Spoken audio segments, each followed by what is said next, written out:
Again, many thanks for choosing us. The National Union of Ghana Students says it's unhappy with the blatant disregard of the recently approved 15% maximum increment in university fees for the 2022-2023 academic year by public tertiary institutions. Now, the student claimed that some educational institutions have hiked their tuition above the approved threshold, disregarding the legislative directive. Now, they claim that some universities have raised tuition by as much as 100%. NU says this move is illegal and insensitive. Addressing the news conference, President of NUGS, Dennis Apia Labi Amfo, called on all well-meaning Ghanaians to press on school authorities to reverse what they describe as the illegality. On behalf of our colleagues receiving education in various public tertiary institutions who are faced with the harsh realities of an insensitive system, the University of Ghana has increased the academic facility user fee for some departments well over 40%. And to make matters worse, has increased residential facility user fee to about 70%, in some situations 100%. Right here at the medical school, University of Ghana has increased residential facility user fee up to 100%. I am referring to Professor Nana Abba Amfo's University of Ghana, which is leading the illegalities. We have nothing against anybody, but the students of Ghana must be protected. Dear Professor Mrs. Rita Akosua-Dixon, our attention has been brought to the how to believe fees increment of over 90% in AFUF and 100% in RFEUF in your institution. This is not only hard to believe, but very worrying to be coming from the university like Kwame Nkrumah University of Science and Technology. This is directly to Professor Rita Dixon. Madam Professor, you have no right to charge students in excess of the 15%. This we must say, and we must say truth to power. UCC is also deeply involved with some increments crossing 25%. As we speak, UCC Faculty of Social Science has increased its fees at a rate of 27%. UMAT is also doing the same with increment as high as 40%. 5. The University of Education, the school for my Secretary of Education, is also doing the same by charging first years in an increment of up to 40%. Whilst we await the release for continuing students, it is unfortunate to note that graduate fees in some instances goes up to 40%. And I will make a specific example with the MPhil for special education being raised up to 40%. Now, speaking to my colleague Latif Idris after the news conference, Dennis Apia Labi Amafo said, quote, the students will advise themselves if their calls are not heeded. Fees and Charges Act is very clear.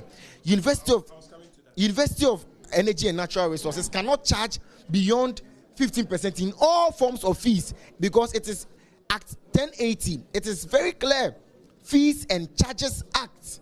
It is not Academic Facility User Fees and Charges Act. That we must rehash and rehash. And that is why we have the problem. That nobody wants to listen to the students unless there is a route.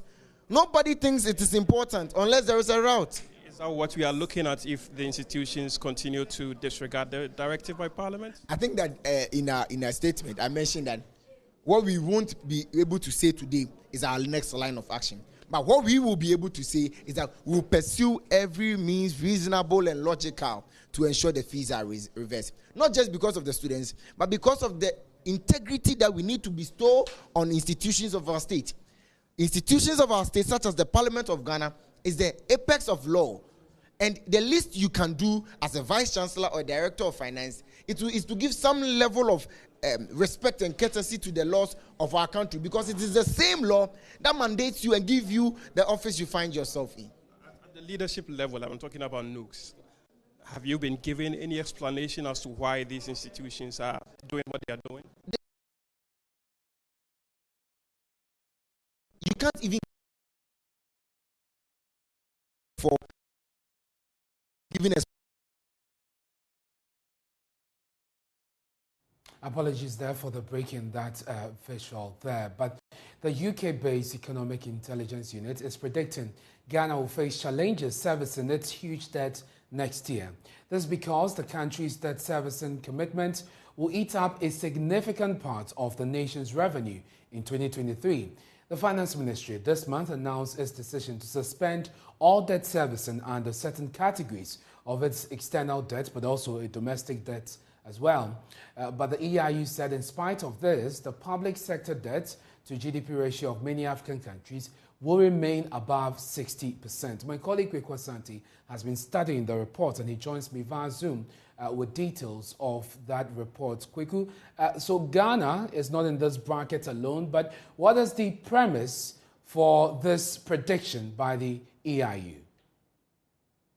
And it's not particularly good-looking report from the EIU in terms of Ghana's economic outlook for the year 2023. Indeed, the report says that Ghana, Tunisia, Egypt, Congo-Brazzaville, Zambia, Zimbabwe, as well as Mozambique, all these countries have enormous amounts of debt relative to their GDP, and the government will have to grapple with debt servicing burdens that will eat up substantial share of the revenue in 2023. On the average, the public sector debt ratio will remain above 60% for Africa in 2022, whilst in 2023, some African countries will far exceed this level. This is why there is a need to service and roll over such large amounts of debt at a time when domestic and international borrowing costs are still on the rise and will weigh heavily on some countries in the 2023. And things could even get worse and painful when in 2024, there will be more capital repayments which will be falling due. For debt servicing, but there's also a prediction on the exchange rate, and the EIU is saying there'll be some pressure on that level as well. Run us through the details. Indeed, in a similar vein, Ghana, Malawi, Sierra Leone, Ethiopia, and Egypt will all suffer from elevated rates of inflation, according to the EIU. That will be the consequence of currencies depreciating by more than 10% against the US dollar. In particular, in the case of Ghana, the EIU is predicting that about 22% depreciation will happen relative to Ghana to the cedi, the dollar to the cedi in 2023, while the report emphasizes that policymakers will be faced by the most pressing need to tighten monetary policy as likely to be found in Ghana, Ethiopia, Egypt, South Africa, and Zimbabwe.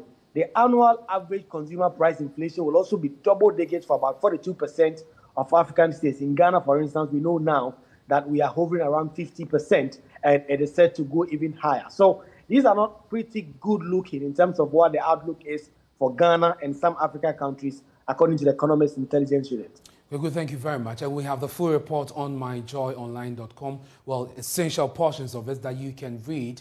But let's do some analysis on this. Professor Bokbrin is a professor of finance and economist at the University of Ghana Business School, and he joins us on the line. Prof, thank you very much for your time. So we have instituted a debt restructuring program.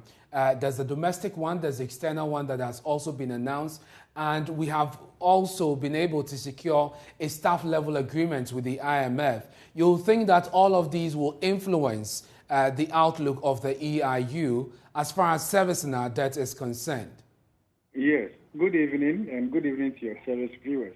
Yes, you are right. So largely, a lot of what is contained in the report is now common knowledge.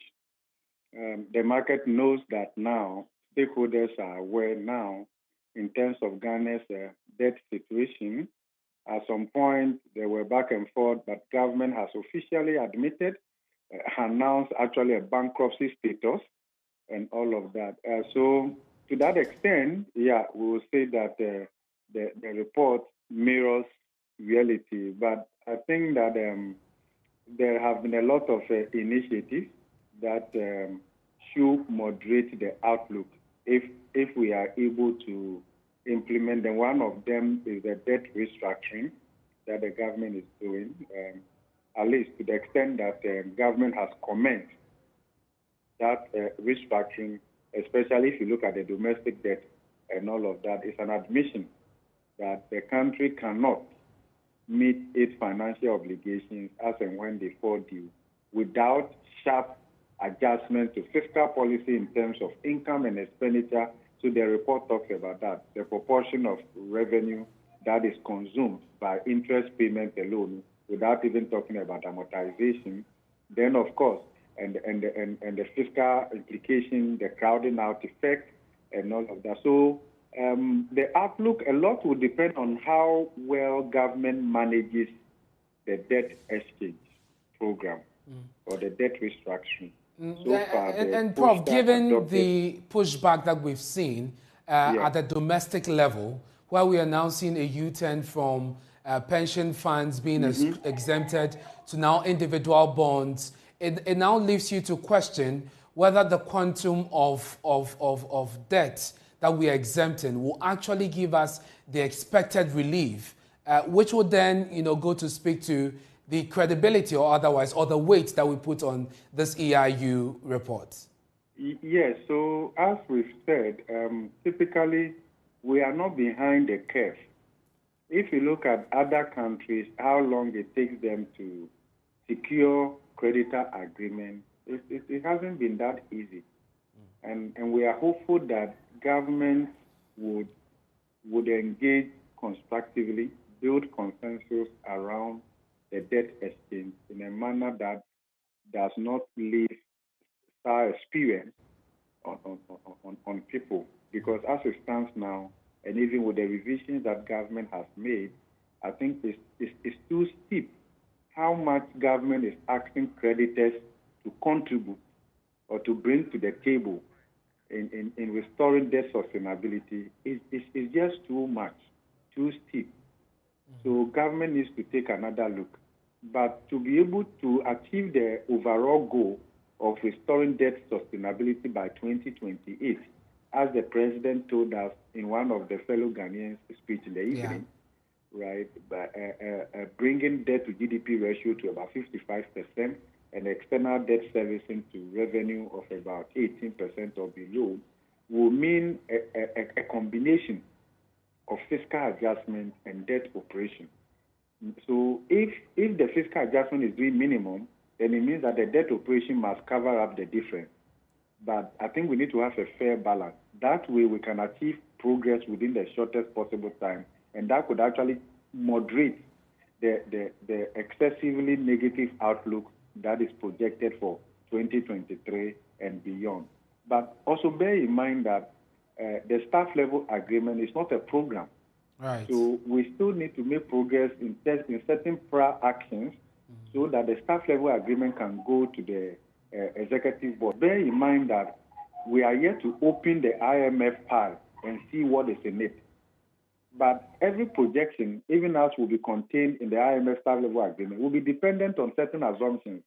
So if we delay so much before the staff level agreement goes to the board, then there may be the need for certain revisions to the staff level agreement because some of the assumptions may not hold for that long. So these are some of the things. So time is not on our side. One would expect that government will be more open, more engaging, so that some kind of consensus is built around how to resolve our debt level. But under this current circumstance, I think there will still be a pushback, particularly the fact that government has decided to include individual investors.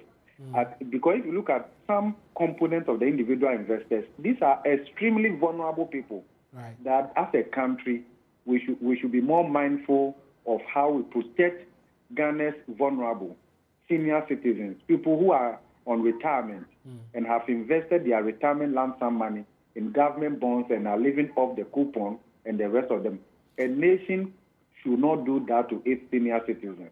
Well, so I think that all is not lost. Government can use microdata to do some level of segregation so that we are able to protect the vulnerable in society and the rest of those who are on pension and the rest of them. Well, we'll see how this proceeds, if government will heed to the raft of measures that you have really suggested in order to sustain our finances and indeed our debt, as the EIU is predicting. But for finance, former Finance Minister said that government must prevail on the development partners, including the World Bank, to set up a fund to settle holders of Ghana's bond if we are to ensure that our debt is sustainable. And so we may want to prevail on them to set up a fund. If somebody wants to offload out of hardship, or where we can determine, criteria for those who have hardship. I want to pay my children's school fees and whatever. We put in bonds for them for various reasons. They can go to these institutions, offload, their for a discount. And when the conditions improve, these are in the market. They can sell at a higher rate. This is what happened with the global financial crisis, where government stepped in. The other one is government stepping in. You remember government said it has some 15 billion. I doubt where it was coming from. Yes, it has some 15 billion. We can prevail on the development partners, the World Bank and others who have had experience in this, to set up a fund to pay those who may be really in need. And then create what you call a bad bank or something, in name. And then when the times are good, even government itself. Look, the U.S. government, the U.S. Treasury, when it bought the bad debt, from the bank, that is the Federal Reserve, that's our equivalent of the central bank. It offloaded those bonds when the condition improved. Let's do other stories now. The construction of the National Cathedral will continue despite Parliament rejecting the 80 million budgetary allocation. Parliament about a week ago disapproved the 80 million allocated for the project after the Finance Minister failed to account for how it was spent. Reverend Joyce Ayi, who is on the Board of Trustees, in an interview with Joy News, disclosed that the said amount is only a fraction of the seed money needed for the construction. I think we need to explain that what Parliament did not approve of was only part of the seed money that government said it would give year by year. Part of the seed money, not the money, entire money that is needed to construct and complete the edifice. Somebody was saying that the bill, I said, no, it's not a bill. It's not a bill that has been rejected. People have said that there has not been transparency. But every year in the budget, there has been some seed money. Not taken, from what I understand, from the consolidated fund. But I hear there's something called consolidated vote, which means there's a vote that is given. I don't know how it's used, but so that was going to be the seed money. But it does not mean that the project cannot go on. Because I know you are going to bring your 100 CDs. I'm going to give my 100 CDs. Everybody that we will approach, those who are willing, really those who are willing are the people making the money available for the construction. I think we should all just keep calm and not be disturbed. Don't let's be disturbed. Parliament has every right not to accept what a budget brings. In fact, after the budget has been brought, every ministry has to go and speak to the specific committee in Parliament so that what they have budgeted for will be approved. So that is exactly what happened. So we went through our ministry and ours didn't get accepted. Now, aggrieved customers of defunct gold dealership firm Men's Gold say they are stepping up their demand for the payment of their locked-up funds 4 years after the scandal.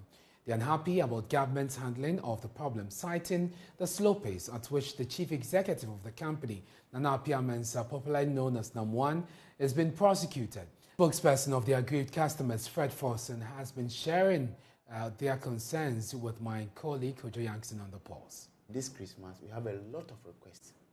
I wish that maybe in the new year, somebody listening to me would even ask that, do you have somebody, any of your customers in need?